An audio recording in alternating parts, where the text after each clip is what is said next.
All right, तो अभी जो आप देख रहे हो स्क्रीन के ऊपर, इट्स बेसिकली इस बार हैंडओवर। इस बार हैंडओवर के अंदर आपका सबसे पहले आता प्रेजेंटेशन। अलेक्जेंडर ग्रीन नाम का पेशेंट है, 50 ईयर ओल्ड एक मेल पेशेंट है, एडमिट हुआ है वो।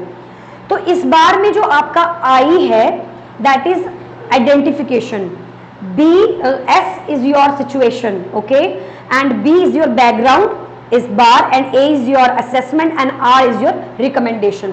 तो यहाँ पर पर्टिकुलरली आपका जो प्रेजेंटेशन है ये बेसिकली हिस्ट्री बता रहा है आपको कि क्या प्रेजेंटेशन है पेशेंट की। पास्ट मेडिकल हिस्ट्री, आपका जो पास्ट मेडिकल हिस्ट्री है ये पर्टिकुलरली आपकी बैकग्राउंड रिप्रेजेंट कर रही है, background. Progress notes, progress notes ये बोल रहा है कि 12:15 पे 3 बजे को पेशेंट एडमिट हुआ, ऐसा ऐसा प्रॉब्लम हुआ, सीबीसी काउंट चेक किया, आईएनआर चेक किया, एफबीसी देखा, एब्डोमिनल एक्सरे किया, स्टूल सैंपल चेक किए, स्टूल चार्ट सब कुछ किया, everything has been done and withhold किया पेशेंट का वार फॉर एस्पिरिन, ओके, और डॉक्टर का रिव्यू कल आएगा। तो ये क्या थी, ये क्या है, एक आपका रिव्यू है। This is particularly the progress note. इसके बाद आपने देखा ओके अभी 6:30 हो रहे हैं, 4 बजे 4 तारीख यानी टुडे इज 4, ये करंट प्रोग्रेस नोट का कल का दिन 3 तारीख था, आज 4th है, और सुबह 6 बजे की 6:30 बजे की कुछ रिपोर्ट लिख रखी है। Slept most of the night, BNO overnight, Mr. Green reports now that he felt nauseated in night and not nauseated now and for gastro review के लिए जो है वो आज जाएगा पेशेंट। तो गाइस देखो यहाँ पे आइडेंटिफिकेशन, आपने पेशेंट के साथ बातचीत करी, आपने पेशेंट का आईडी चेक किया। करंट सिचुएशन में क्या देखा, करंट प्रोग्रेस नोट, और करंट प्रोग्रेस नोट में आपने क्या देखा कि पेशेंट सो रहा है आराम से, कोई प्रॉब्लम नहीं है, इज फाइन। लेकिन करंट में हमें ये भी पता होना चाहिए वो कॉन्शियस वार्म है कि नहीं है।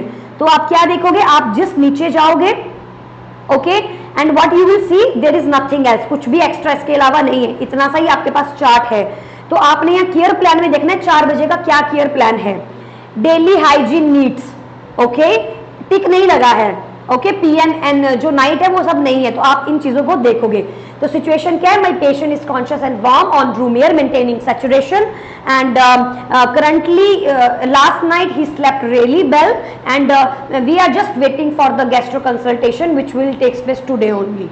क्लियर हो गया सिचुएशन। बैकग्राउंड चले जाओ वापस, बैकग्राउंड में आपकी past medical history, he is obese patient, his weight is like 125 kg, he has attack of transient ischemic attack 3 years ago and he also having arterial fibrillation, he is also positive for hypertension and hypothyroidism, he is also suffering from gout। ये क्या हो गया, this is basically your background।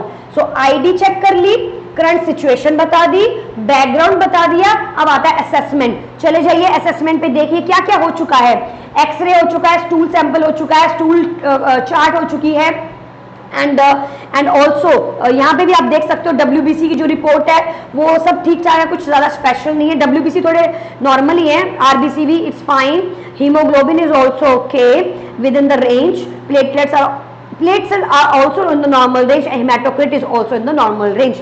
so patients the count, the blood count is also normal and the INR currently it is like 2.8। okay, I need to inform this to the physician। तो आप ये बात उसको बता रहे हो कि तुम्हें इन्फॉर्म करना है। And what is in the last, recommendation. Recommendation में क्या करना है, रिकमेंडेशन में वो चीजें करनी होती हैं जो चीजें आपको लग रही हैं कि यहाँ पर करना है। तो बेसिकली पेशेंट जब आया था तो ब्लड मिक्स, स्टूल में ब्लड था उसके, यानी कहीं ना कहीं ब्लीडिंग। तो आप बोलोगे कि kindly advise the patient to eat bland diet and currently he must be on NPO। I am damn sure the patient will be at NPO। देखो यहाँ पे बेसिकली पेशेंट जो है NPO पे ही है, okay, NPO this afternoon, observation stable, abdominal x-ray. तो patient जो है NPO पे है, उसने कुछ खाया नहीं है क्योंकि स्टूल में ब्लीडिंग आ रही है। तो काइंडली आप पेशेंट का ध्यान रखें एंड पेशेंट गिर सकता है, फॉल कर सकता है अगर वो हाइपोग्लाइसीमिया में है या किसी भी प्रकार से कुछ भी इशू है। So we have to make sure that कि पेशेंट फॉल ना करे, we have to prevent the patient from fall risk. And then after what else, I need to refer to the patient to the nutritionist so that she can come and manage some, provide some nutritional dietary plans to the patient। We can also refer the patient, actually हमें तो भेजना ही है, gastro वाले को तो हमने patient को भेजना ही है। तो हम यहाँ पे बोलेंगे कि गैस्ट्रो वाले का रिव्यू आप दोबारा से ले सकते हो, पूछ सकते हो आ रहे हैं कि नहीं आ रहे हैं, क्या करना है क्या नहीं करना है। एंड दैट्स, ये जो जितनी भी बातें मैंने बोली ये सारा रिकमेंडेशन में आता है। तो ये बहुत ही शॉर्ट आपका इस बार था, जो कि ऑस्की का शॉर्ट स्टेशन होता है, जिसमें आपको पेशेंट की आईडी, जिसमें आपको पेशेंट का सिचुएशन बताना होता है, बैकग्राउंड बताना होता है, असेसमेंट क्या क्या है और रिकमेंडेशंस क्या क्या है। ये सब हमें पेशेंट को एक्सप्लेन करना, not patient but particularly the nurse जिसको आप हैंड ओवर दे रहे हो, उसको आपको ये बातें बतानी पड़ती हैं। Is it clear? Is it clear? कोई डाउट आपके मन में?